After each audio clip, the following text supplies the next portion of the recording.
शुरुआत में मारिया नाम के एक लड़की को दिखाते हैं जो इस मूवी की हीरोइन है। वो अपने पापा का अंतिम संस्कार पूरा कर रही होती है। उसके पापा एक कर्नल थे। मारिया के साथ उसके केयर टेकर भी होती है जो बचपन से उसकी देखभाल कर रही होती है। मारिया के पापा पर भारी कर्ज का बोझ था और उसे चुकाने के लिए उन्होंने अपनी सारी जायदाद बेच दी थी। अब मारिया के पास जायदाद के नाम पर सिर्फ एक किताब होती है जो उसके पापा उसके लिए छोड़ गए थे। उस किताब का नाम है द एंसेंट क्रॉनिकल्स ऑफ मूनक्रे वैली। कट करके दिखाते हैं कि रात को मारिया अपने पापा के बारे में सोच रही होती है, तब वो उस किताब को पढ़ने लगती है। उस किताब में 100 साल पहले की एक राजकुमारी की कहानी होती है।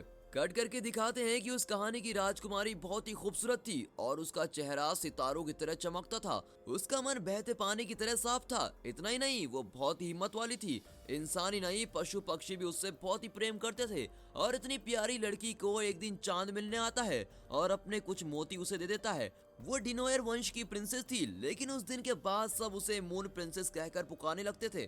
कट करके दिखाते हैं कि कहानी की प्रिंसेस को एक लड़के से प्यार हो जाता है और उन दोनों की शादी होने वाली होती है। प्रिंसेस के पिता उस शादी पर एक काला शेर तोहफे में देते हैं और उसका मंगेतर भी उसे एक व्हाइट यूनिकॉर्न गिफ्ट करता है। ये सब देखकर प्रिंसेस बहुत ही खुश होती है और वहाँ सबके सामने चांद की दी हुई मोतियों की माला निकालती है और उसे दिखाकर कहती है कि इन मोतियों की मदद से मैं पता लगा सकती हूँ कि कौन क्या सोच रहा है। इतना ही नहीं, इसे हाथ में रखकर आप जो भी दिल में सोचोगे, अच्छा या बुरा, वही होगा। इस तरह वो मोतियों के बारे में एक्सप्लेन करती है।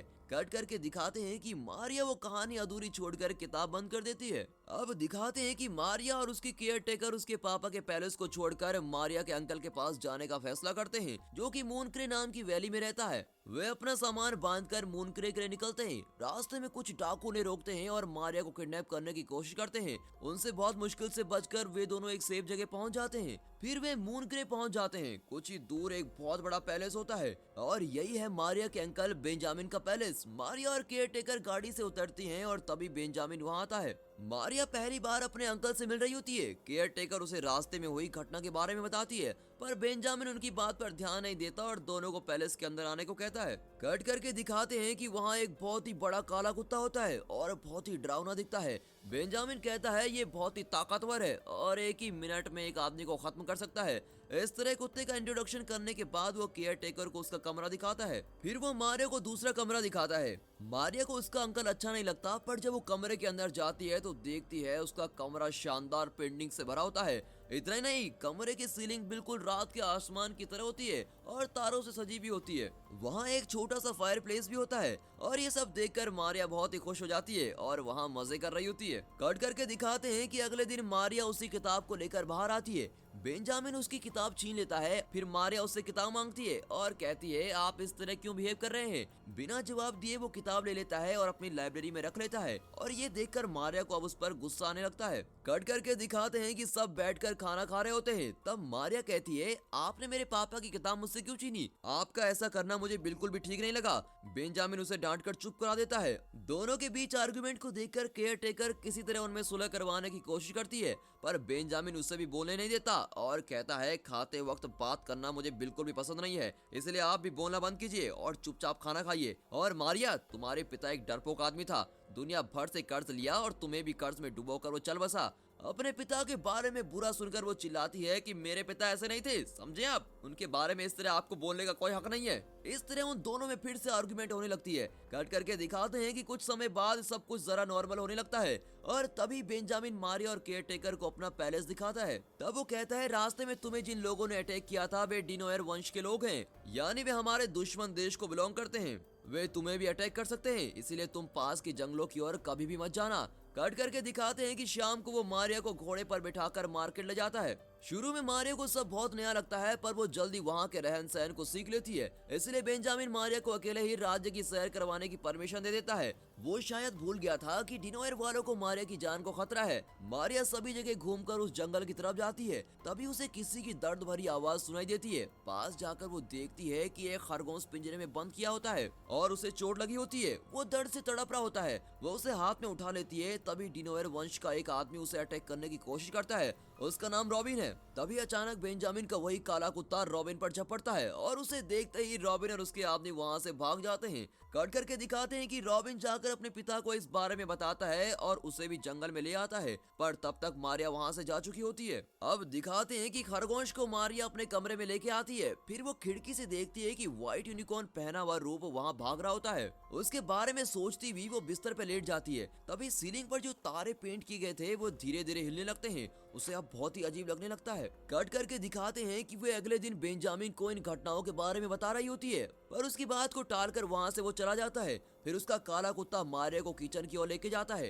रास्ते में एक बड़ा आईना होता है जिसमें उस कुत्ते की बजाय एक बहुत बड़े काले शेर की परछाई दिखा देती है। मारिया किचन में जाती है और पैलेस के शेफ से मिलती है। वो उसे बताती है कि उसके साथ कुछ अजीब घटनाएं हुई हैं। उसकी सारी बातें सुनकर शेफ हैरान होता है और कहता है तुम उस किताब को पूरा पढ़ो, तभी तुम्हें इन घटनाओं की सारी सच्चाई पता चलेगी। फिर मारिया लाइब्रेरी में जाती है और शेफ की मदद से वो किताब ढूंढ निकालती है और फिर वो आगे की कहानी पढ़ना शुरू करती है। कट करके दिखाते हैं कि कहानी में मून प्रिंसेस की शादी का दिन होता है, जब उसे उसके पिता और मंगेतर कई गिफ्ट देते हैं। वो सबको चांद की मोतियों के बारे में बता रही होती है। तब उसका मंगेतर और पिता दोनों उस नेकलेस के लिए लड़ पड़ते हैं और दोनों का ये असली रूप देखकर प्रिंसेस बहुत दुखी होती है और सभी को श्राप देती है कि आज से 5000 पूर्णमासियों के अंदर तुम दोनों के वंशजों को एक पवित्र आत्मा को खोजना होगा। अगर उस आत्मा ने ये नेकलेस चांद को लौटा दिया तो मूनक्रे वैली के लोग सब बच जाएंगे, अगर ऐसा नहीं किया तो ये मूनक्रे वैली हमेशा के लिए अंधेरे में डूब जाएगी। उस दिन से प्रिंसेस के पिता के वंशज और उस मंगेतर के वंशज आपस में लड़ रहे होते हैं और इसी के साथ किताब की ये कहानी भी खत्म होती है। कट करके दिखाते हैं कि मारिया शेफ से कहती है मैंने वो कहानी पढ़ ली है।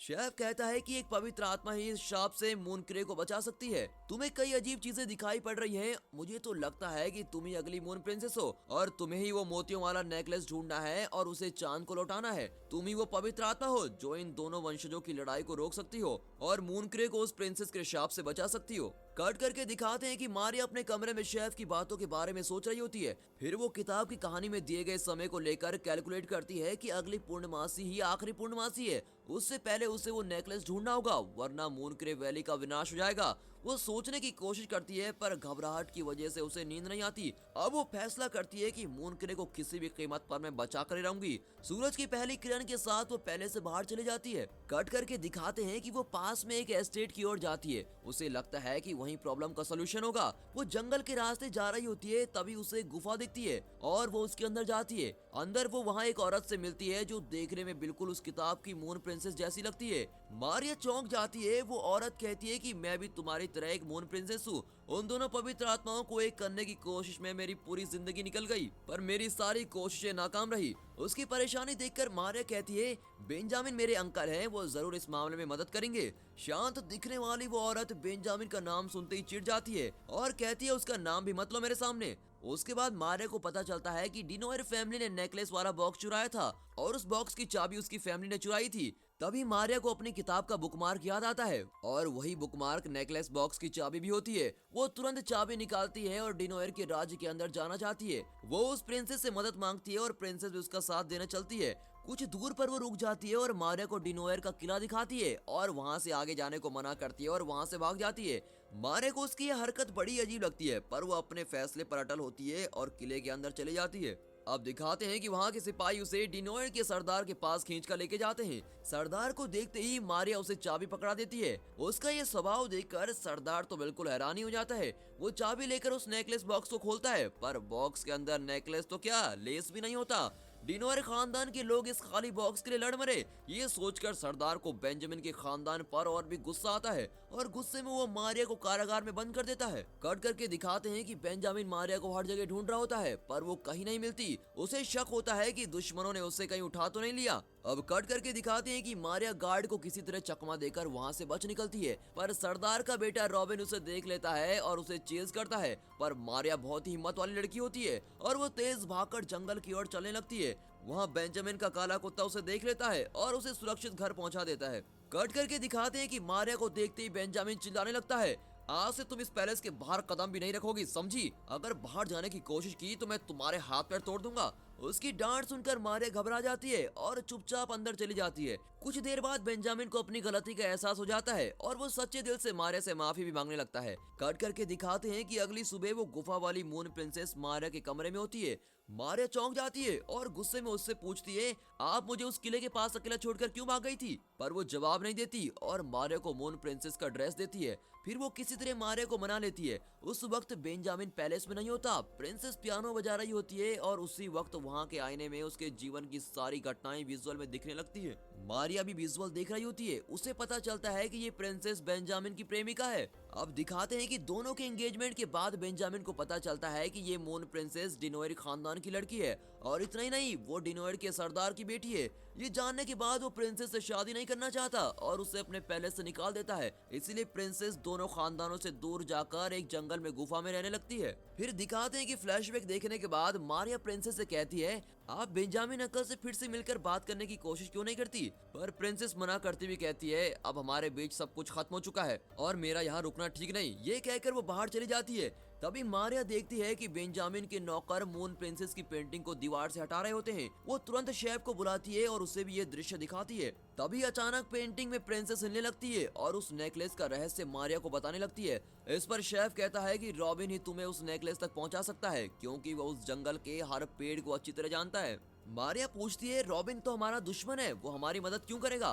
पर सभी यही एडवाइस कर रहे होते हैं कि रॉबिन की मदद लेनी चाहिए। मारिया मान जाती है, पर डिनोयर के पास जाने से पहले वो बेंजामिन और मून प्रिंसेस दोनों को एक खत लिखती है और किसी तरह उन दोनों को मिलवाने की प्लानिंग बनाती है। बहुत साल बाद दोनों मिल रहे होते हैं और वे बहुत ही एक्साइटेड होते हैं। फिर उन्हें पता चलता है कि उन्होंने एक दूसरे को खत लिखा ही नहीं, लवर्स को मिलवाने के लिए मारिया ने ये सारा ड्रामा किया होता है। अब उन दोनों में फिर से झगड़ा शुरू हो जाता है। बेंजामिन को पता चलता है कि मारिया फिर से गायब है और वो अपने आदमियों को लेकर उसे ढूंढने निकलता है। कट करके दिखाते हैं कि वे जंगल में उसे ढूंढ रहे होते हैं। मून प्रिंसेस भी उसके साथ होती है। अब दिखाते हैं कि रॉबिन का पिता ईगल की मदद से मारिया को ट्रैक कर रहा होता है। देखा आपने उस जमाने का जीपीएस। अब वो मारिया को खत्म करने के लिए अपने आदमियों के साथ निकलता है। कट करके दिखाते हैं कि मारिया अपने खरगोश की मदद से रॉबिन को डाइवर्ट करती है और उसे किसी तरह फंदे में फंसा लेती है। रॉबिन उससे विनती करता है कि प्लीज मुझे छोड़ दो। मारिया कहती है, अगर नेकलेस ढूंढने में मेरी मदद करोगे तो मैं तुम्हें छोड़ दूंगी। रॉबिन अब मान जाता है। अब दिखाते हैं कि बेंजामिन और मून प्रिंसेस जंगल में भी अपना झगड़ा कंटिन्यू कर रहे होते हैं। कट करके दिखाते हैं कि मारिया और रॉबिन उस नेकलेस को ढूंढने लगते हैं। तभी डिनोइड्स का एक आदमी रॉबिन को किसी तरह मारिया से अलग कर देता है। अब मारिया अकेली उस नेकलेस को ढूंढने लगती है। तभी मून प्रिंसेस का व्हाइट यूनिकॉर्न मारिया को उस पेड़ तक ले जाता है जहां वो नेकलेस रखा होता है और एन वक्त पर डिनोइड सरदार भी वहां पहुंच जाता है और मारिया को पकड़ने ही वाला होता है। तभी बेंजामिन का कुत्ता उसे अटैक करने की कोशिश करता है, पर इतने में सरदार उस कुत्ते को मार गिराता है। रॉबिन को मारिया की आवाज सुनाई देती है और वो तुरंत वहां पहुंचकर मारिया को अपने पिता से बचाता है। फिर वो मारिया को लेकर दूसरी ओर भागता है और सब उन्हें चेस कर रहे होते हैं। उनसे बचने के लिए वे दोनों एक बड़े पेड़ के अंदर चले जाते हैं जहां एक गुफा होती है और गुफा के अंदर मारिया की नजर उस नेकलेस पर पड़ती है। इतने में डिनोयर के आदमी भी वहां पहुंच जाते हैं। अब मारिया और रॉबिन व्हाइट यूनिकॉर्न के पीछे भागते हुए एक सीक्रेट टनल से बाहर निकलते हैं। वहां एक समुद्र होता है। अब वहां डिनोयर खानदान के सरदार बेंजामिन और दोनों के आदमी जमा होते हैं। उस रात पूर्णमासी भी होती है। पहली मून प्रिंसेस के शाप के अनुसार अगर एक पवित्र आत्मा ने आज के दिन वो नेकलेस चांद को नहीं लौटाया तो मून के अंधेरे में डूब जाएगा और अब धीरे धीरे अंधेरा छाने लगता है। तभी सरदार मारिया से नेकलेस चुराने की कोशिश करता है, पर प्रिंसेस अपने पिता को रोकती है और समझाती है कि वो बहुत बड़ी गलती कर रहा है। मारिया भी अपने अंकल से कहती है कि आप दोनों इस लड़ाई को खत्म कीजिए और इस नेकलेस को समुद्र में डालने की परमिशन दीजिए, पर कोई उनकी बात मानने को तैयार नहीं होता। इसीलिए वो खुद ही नेकलेस समुद्र में फेंक देती है, पर समुद्र उसे स्वीकार नहीं करता और नेकलेस मारिया को लौटा देता है। फिर वो नेकलेस के मोतियों को अलग करती है और सारे मोती उसकी ड्रेस पर चिपक जाते हैं। अब मारिया सोचती है मुझे किसी तरह इन मोतियों को समुद्र को सौंपना ही पड़ेगा और खुद ही समुद्र में कूद जाती है। कट करके दिखाते हैं कि वो समुद्र की गहराइयों में पहुंचकर बेहोश हो जाती है। अब दिखाते हैं कि बाहर एक बहुत बड़ी लहर उठती है और उस लहर के बीच एक व्हाइट यूनिकॉर्न निकलता है जिसकी पीठ पर सवार होकर मारिया बाहर निकलती है। उसी वक्त बेंजामिन का कुत्ता भी शाप से मुक्त होकर एक काला शेर बन जाता है। फिर बेंजामिन और गुफा वाली मून प्रिंसेस में सुलह हो जाती है। अब इन दोनों खानदानों के बीच की दुश्मनी भी खत्म हो जाती है। मूनक्रे वैली पूरी तरह से शाप मुक्त हो जाती है और चारों तरफ रोशनी फैल जाती है। मारिया और रॉबिन का प्रेम भी शुरू हो जाता है और इसी के साथ ये मूवी यहाँ पर खत्म होती है। ये मूवी आपको जरूर पसंद आई होगी और